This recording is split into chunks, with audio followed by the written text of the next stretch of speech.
지난 23일 고려대와 연세대의 가장 큰 행사인 정기전이 진행되었습니다.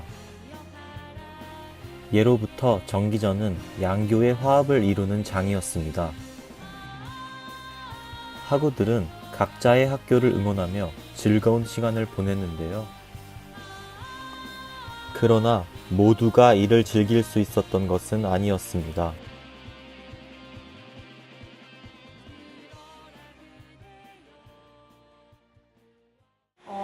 일단 가장 근본적인 문제는 고려대학교 행사 특성상 응원이 주가 돼서 하나가 된다. 그 대동제, 입시렌트 이런 것도 다 응원 위주의 단합이란 말이에요. 근데 장애 학생들은 이제 지체장애 학생 같은 경우에는 응원을 비장애 학우들하고만 같이 있다, 만약에 과에서 같이 있다 하면은 애초에 그냥 배제가 되는 거죠. 그냥.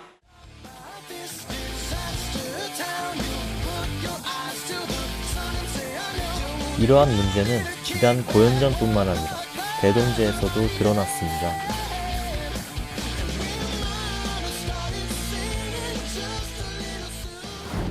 장애인 주차구역은 비워지지 않았고 장애 학생들은 행사 참여나 공연 관람, 통행 등에서 불편을 겪었습니다. 민주강사 행사 대부분들이 이제 신체를 활용하는 행사들, 확대 스크린이나 아니면 뭐 휠체어 전용석이나 이런 것들이 없어서 아예 그렇게 바쁜 공연 속에서 그 장애인분들의 공연 참여가 불가능하다는 그런 문제점이 있었어요. 또 입실렌티의 경우에는 이제 총학생회 측에서 그 배리어 프리석을 만들어 주셨었는데 그거가 이제 관리가 좀 소홀했었기 때문에 축제 속 나의 자리를 주제로 진행된 석탑 대동제. 그러나 그곳에서 장애인 학우들의 자리는 찾아볼 수 없었습니다. 비단 큰 행사들만의 문제는 아닙니다. 일상 속의 문제는 이들을 더욱 힘들게 만듭니다. 아무래도 지금 고려대학교 장애학생들이 가장 어려움을 많이 겪는 부분들은 이동권 관련한 부분들인데요.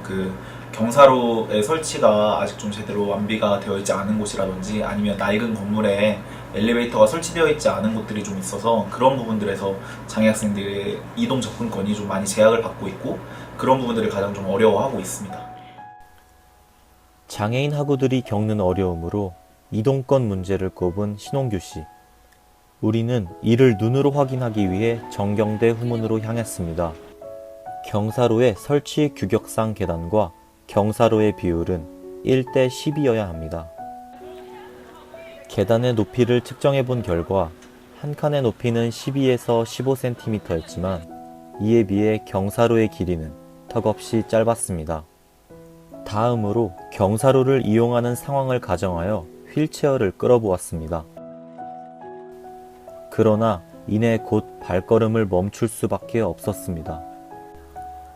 정경대 후문은 휠체어가 들어갈 수 없게 막혀있는 상태였습니다. 문을 아무리 힘껏 밀어도 자물쇠가 단단히 걸려있는 문은 꼼짝하지 않았습니다. 관계자에 의하면 이는 학교 내에 우발적으로 진입하는 오토바이를 막기 위한 것이라고 합니다. 이로 인해 정작 장애인 학우들은 경사로를 이용하지 못하는 모순이 생겨버렸습니다. 문과대학 역시 장애인 학우의 이동권을 보장하지 못했습니다. 건물 우측에는 휠체어가 통행할 수 있는 경사로가 존재했으나 문이 고정되지 않아 통행에 큰 불편을 초래할 수 있었습니다.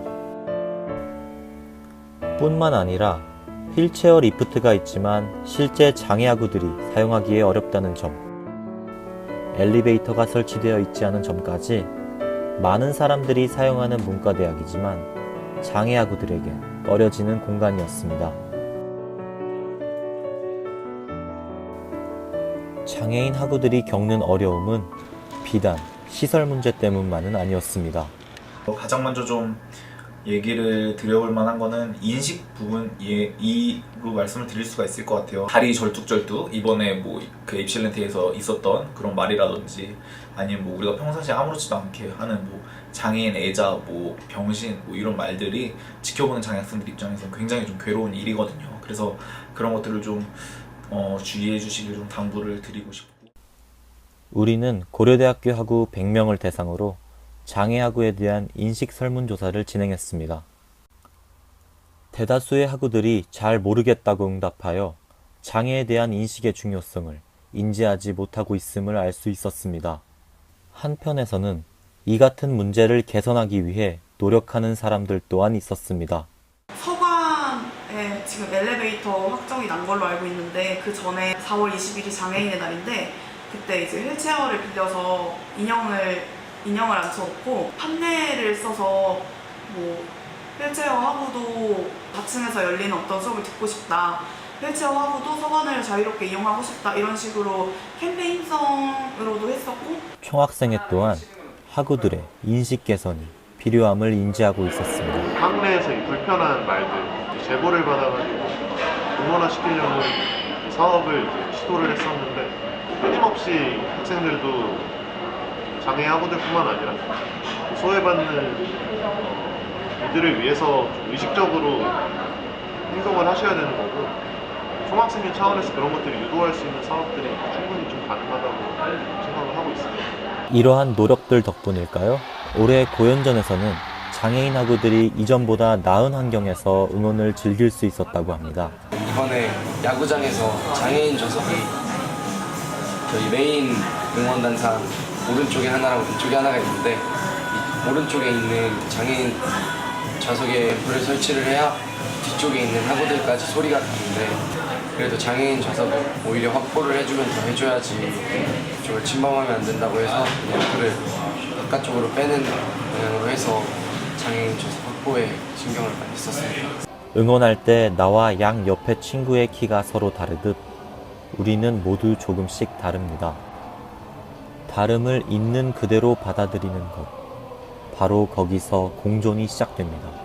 장애에 대한 배려가 아니라 사실은 이거는 장애인들의 권리이기 때문에 내가 가진 걸 뭐 나눠준다 뭐 이런 식의 사고 방식에서 이제 벗어나서 당연히 장애인들이 요구할 수 있는 부분이지 우리가 뭐 그들을 위해서 뭐 양보하거나 뭐 이런 부분은 절대 아니다. 이런 인식이 좀 필요할 것 같고 장애인 편의시설을 만들어야 된다라든지 뭐 예를 들면은 뭐 휠체어 이동 공간이라든지 턱을 없앤다든지 엘리베이터를 설치한다라든지 장애인들이 이동할 수 있는 공간을 확보한다라든지 이건 다 법에 정해진 것들이기 때문에 그걸 지키지 않으면 이제 그거는 범죄 행위를 하는 것처럼 똑같은 행위다. 그거는 법을 위반하는 행위니까 그런 인식들이 좀 필요한 것 같아요. 그냥 고대 학우들도 그냥 주변에 장애인이 있을 수 있다. 저희 존재가 있다는 거? 그냥 그것만 알아주셨으면 좋겠다 생각해요. 평범하다는 말의 기준은 무엇일까요? 이제 그 기준을 벗어나 서로를 끊임없이 구분짓고 아파하는 병에서 나아야 할 때입니다. 우리의 차별은 그렇게 좀 차별받아도 좋습니다. I've been living with a shadow overhead. I've been sleeping with a cloud above my bed. I've been lonely for so long. Trapped in the past, I just can't